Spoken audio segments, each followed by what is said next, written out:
Assalamualaikum warahmatullahi wabarakatuh. Alhamdulillahilladzi anzala ala abdihil kitaba wa lam yaj'al lahu iwaja qayyiman liyundhira ba'san syadidan min ladunhu wa yubashshiral mu'minina alladzina ya'maluna sholihati anna lahum ajran hasanah. Asyhadu an la ilaha illallah wahdahu la syarikalah wa asyhadu anna Muhammadan abduhu wa rasuluhu la nabiyya wa la rasula ba'dah. Jamaah Masjid Nurul Islam yang dirahmati Allah Subhanahu wa taala, marilah yang pertama kita senantiasa memanjatkan puji syukur kehadirat Allah Subhanahu wa taala. Alhamdulillah pada kesempatan hari ini kita masih diberikan nikmat keimanan, nikmat kesempatan, kesehatan dan banyak lagi sehingga kita masih diperkenankan untuk beribadah di bulan Ramadan kali ini.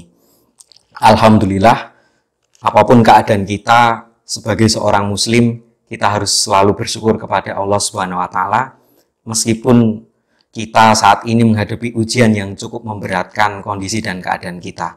Tapi jamaah sekalian, jangan lupa Rasulullah Shallallahu alaihi wasallam pernah bersabda, "Ajaban lil amril mu'min, inna amrohu kullahu la khairun wa laisa dzalika li ahadin illa lil mu'min in asobathu sara'u syakara fakana khairul lahu wa in asobahu dzurru syabara fakana khairul lahu."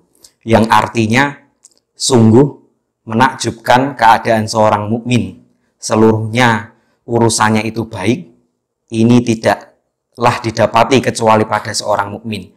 Jika mendapatkan sebuah kesenangan, maka ia akan bersyukur, itu baik baginya.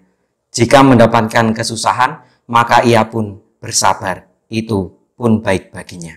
Hadis riwayat Muslim. Jamaah yang berbahagia, sebagaimana kita hadapi saat ini, wabah pandemi COVID-19 itu adalah sebuah ujian, dan sikap seorang mukmin adalah menghadapinya kecuali dengan bersabar. Begitupun saat mendapatkan nikmat, orang mukmin akan bersyukur. Hal ini tidak dimiliki siapapun kecuali bagi orang-orang yang beriman. Jamaah yang berbahagia, COVID-19 merupakan ujian. Kita nggak tahu apa hikmah di balik ini semua. Tetapi coba kita ingat perkataan Umar bin Khattab radhiyallahu anhu, "Nahru mu'min qadarillah ila qadarillah." Kita menghadapi takdir, tapi tidak boleh kita lawan takdir kecuali dengan takdir itu sendiri. Sekali lagi, kita menghadapi takdir, tapi tidak boleh kita lawan takdir kecuali dengan takdir itu sendiri. Jamaah yang berbahagia, sebagaimana ketika terjadi wabah taun di zaman Umar bin Khattab, beliau meminta dan memerintahkan orang yang ada di negara Syam untuk tidak boleh keluar dari negara tersebut. Dan beliau juga melarang orang yang ada di luar negara Syam untuk tidak memasuki daerah tersebut. Saat itu ada orang yang komplain kepada Sayyidina Umar. Dia berkata, "Ini kan qadarullah, jadi tidak apa-apa kalau kita memasuki ke negeri tersebut. Meskipun ada taun, kalaupun Allah takdirkan kita kena, ya kita pasti kena. Kalaupun Allah takdirkan kita nggak kena, ya kita nggak akan kena." Lalu apa jawaban Sayyidina Umar, jamaah sekalian? Jawaban beliau adalah, kita lari dari takdir Allah dengan takdir Allah. Berarti mencegah itu merupakan takdir juga.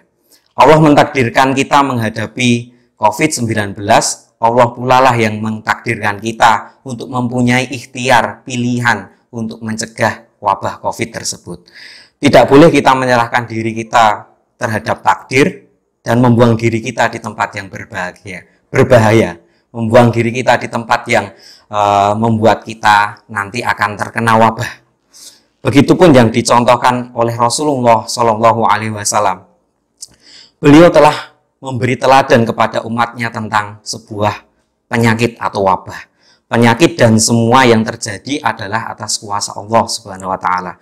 Ini akidah yang membuat manusia akan selalu kembali kepada Allah, memohon ampun kepada Allah, memohon keselamatan kepada Allah.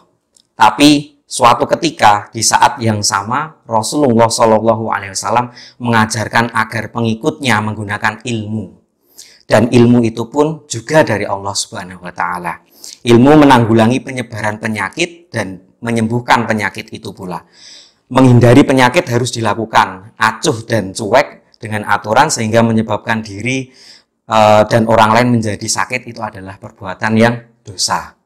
Nah, ini adalah bentuk menjatuhkan diri dalam kerusakan. Allah melarang manusia yang abai seperti itu. Seperti pada Quran surat Al-Baqarah ayat 195 kalau nggak salah ya. A'udzubillahi minasyaitonirrajim. Bismillahirrahmanirrahim. Wa anfiqu fi sabilillahi wa la tulqu bi aidikum ila tahlukah wa ahsinu innallaha yuhibbul muhsinin. Dan belanjakanlah harta bendamu di jalan Allah, dan janganlah kamu menjatuhkan dirimu sendiri dalam kebinasaan, dan berbuat baiklah karena sesungguhnya Allah menyukai orang-orang yang berbuat baik. Maka dari itu jamaah sekalian, salah satu bukti keimanan kita terhadap takdir, kita mampu mengubah takdir itu sendiri. Kita mampu mengubah nasib. Seperti dalam firman Quran surat Ar-Ra'd ayat 11, A'udzubillahi minasyaitonirrajim. Innallaha la yughayyiru ma biqaumin hatta yughayyiru ma bi anfusihim. Tidaklah Allah menubah nasib sebuah kaum atau suatu kaum kecuali kaum tersebut, orang-orang tersebut yang mengubahnya sendiri. Jamaah yang berbahagia, jadi sekarang nasib kita ini menghadapi COVID-19. Bagaimana nasib yang baik, bagaimana ikhtiar kita yang baik, maka saat ini kita harus bersatu melawan wabah pandemi ini. Saling bantu satu sama lain, saling gotong royong satu sama lain. Kalau misalnya kita memang sudah mendapatkan perintah ataupun instruksi dari ulil amri ataupun pemimpin kita, pemerintah ataupun pemimpin ormas untuk menjaga diri kita masing-masing, ya kita ikuti. Contoh dengan apa? Ya kalau memang kita tidak ada keperluan yang urgent atau keperluan yang darurat, mari jamaah kita sekalian kita untuk tetap di rumah, ya, seperti itu. Tetap stay di rumah dan tetap berdiam diri di rumah. Tapi kalau memang kita punya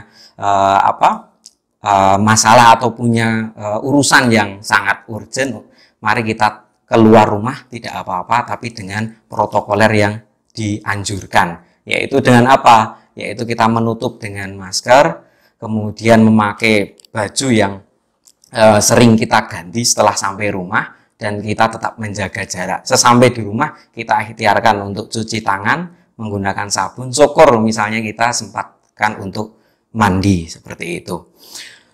Nah, jamaah yang berbahagia, kita semua sadar bahwa berikhtiar adalah kewajiban bagi seorang muslim, dan itu adalah bentuk takdir Allah untuk melawan, salah satunya melawan wabah COVID-19 ini. Nah, kita punya ikhtiar dan wajib melaksanakan ikhtiar itu karena takdir. Dan itu merubahkan takdir bukan lagi di tangan Allah, tapi di tangan kita. Kita yang punya pilihan, kita yang punya opsi, kita yang punya kesempatan. Kita tidak boleh ada orang yang berkata misalnya seperti ini, Allah takdirkan kita di neraka misalnya, kemudian kita nggak ada upaya untuk memperbaiki diri, maka itu salah. Yang benar adalah kalau misalnya ada yang bilang Allah takdirkan kita di neraka, ya kita berjuang semaksimal mungkin untuk menjauhi kita dari api neraka, dan kita memperjuangkan diri kita untuk masuk ke dalam surganya. Begitupun dengan wabah pandemi ini, jangan sampai kita berpasrah, bahkan justru mendekatkan diri kita dengan bahaya. Karena kita terjebak dengan kesalahan kita dalam memahami takdir. Ada yang bilang, wah ya kalau sudah ditakdirkan meninggal, ditakdirkan kena, ya kita pasti kena. Tapi kalau kita tidak ikhtiar, ya kita termasuk orang-orang yang salah dalam memahami takdir tersebut. Nah, kita ikhtiar tetap di rumah, kalau memang tidak ada hal yang darurat, ya kita patuhi protokoler yang ada. Nah, jamaah yang saya banggakan, saya hormati, hal yang tak kalah penting adalah mari kita perbanyak dengan berdoa, bermuhasabah dalam menghadapi COVID-19 ini. Mari kita tidak takut, tapi tetap waspada. Tidak takut, tapi tetap waspada. Tidak meremehkan, tapi tetap tenang. Karena dalam dunia kedokteran atau dunia medis, pengobatan yang terbaik itu adalah pencegahan. Semoga Allah selalu memberikan perlindungan kepada kita semua, dan kita berdoa kepada seluruh umat manusia yang ada di muka bumi ini. Semoga wabah pandemi ini segera berakhir, segera selesai, dan kita bisa kembali beraktivitas seperti sedia kala. Bagi yang kawan-kawan yang bekerja bisa segera mencari nafkah di luar sana tanpa ada rasa takut, dan kita juga bisa beribadah di masjid-masjid kita. Dan saya berharap insya Allah setelah pandemi ini berakhir, semarak ataupun semangat umat Islam untuk memakmurkan masjid ini akan sangat luar biasa. Bayangkan setelah berpuasa untuk tidak di masjid, maka setelah wabah ini selesai kita akan ramaikan masjid-masjid kita kembali. Dan momen Ramadan ini kita gunakan untuk bermuhasabah, berpuasa untuk mentaati apa yang diperintahkan dan diinstruksikan oleh pemerintah. Demikian yang bisa kami sampaikan. Semoga Allah selalu memberikan pertolongan kepada kita. Nasrun minallah wa fathun qarib. Assalamualaikum warahmatullahi wabarakatuh.